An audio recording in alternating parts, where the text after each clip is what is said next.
Let's stay on the economy and how we can see things unfolding. Certainly, the COVID situation continues to be challenging here in the U.S. as well as in Europe. For more on this conversation, we bring in James Pomeroy. He's a global economist over at HSBC. So, James, let's start with the virus, the vaccine rollout, the expectations I think a lot of consumers have that life is going to be back to normal. But as we were chatting in the break, you're in the UK. Things are quite locked down here or there.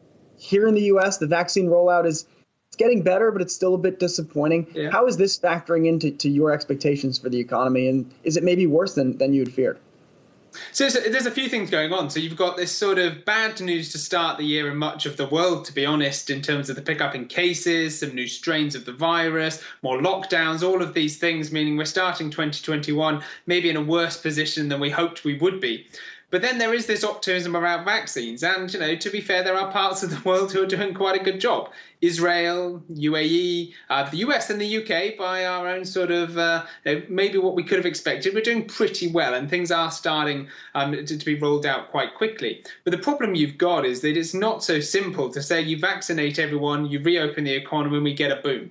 There's more at play than that. You've got to have, one, a lag between getting enough of the population vaccinated before you start to see COVID cases, hospitalizations and deaths start to roll over. And then you've got a political decision about what makes you open up the economy. How quickly do you open up the economy? And what do you open up first and last? And all of those decisions are going to play a role in this sort of slow rebound throughout 2021. And it's only going to be realistically in the second half of the year where you're going to see this sort of big boom in activity. And for some parts of the world where the access to vaccines is much sort of lower, or it's not going to come for some time, the recovery may not be until, or at least the full recovery may not be until 2022.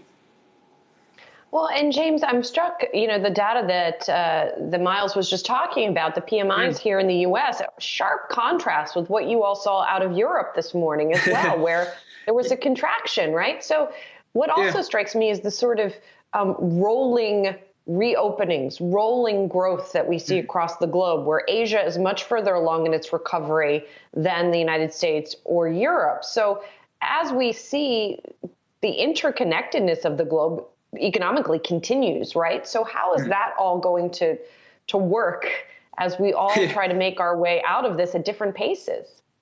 Yeah, it's interesting you mentioned that difference between the US data and the European data, particularly at the beginning of the year. So this is January data, right? Most of Europe is deeply in lockdown of one way, shape or form, and that's going to mean clearly much weaker activity numbers, not just in January, but it's going to mean a weaker first quarter. And you're likely to see some of that in the US, and you've got some states where there's still restrictions in place and consumers are pulling back on doing certain activities because of higher case numbers, but you haven't got the same drop in terms of activity in the US as you have on this side of the Atlantic. Whereas in Asia, you've had this sort of much longer run up in terms of a recovery. And in many parts of Asia, you've got sort of much lower case numbers. You haven't had the collapse in activity, and you can get a little bit of a recovery that's coming through. You've seen that in the Chinese data. You've seen it in the likes of Australia, New Zealand. But it's those countries who have got the virus under control where that's the case. Whereas the other parts of Asia who haven't got the virus under control, particularly in ASEAN, they could struggle as well to get a fast recovery, particularly in the first half of this year. But there's one country that's doing really well, sort of partly by chance, partly by design. That's India,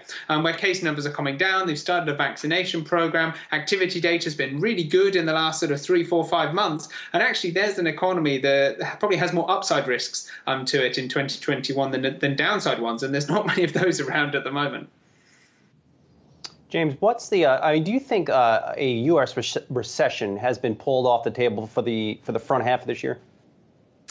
It's quite hard because if you just describe a sort of a recession as 2 negative quarters, it seems unlikely you get 2 negative quarters from here. You could get a negative quarter. Wouldn't be surprising at all. In fact, our forecasts say it's pretty likely, but it would only be a very, very minor negative number. But it's really going to be hard to get a sense of where those numbers go because there's a few things at play. Firstly, you've got where you were in Q4, and then you've got sort of the speed of reopening in the first quarter, and then the second quarter. It's almost almost certain the second quarter in most parts of the world is going to be better than the first. So an actual sort of technical recession feels pretty unlikely, but it's quite possible we do see negative GDP print in the first quarter, partly because of tighter restrictions, and partly, and what we're seeing in much of the world, is people pulling back on activities, even when they don't have sort of enforced lockdowns. People seem to be careful when case numbers are high, when death numbers are high, and there's evidence of that happening in the US in a lot of the high-frequency mobility data.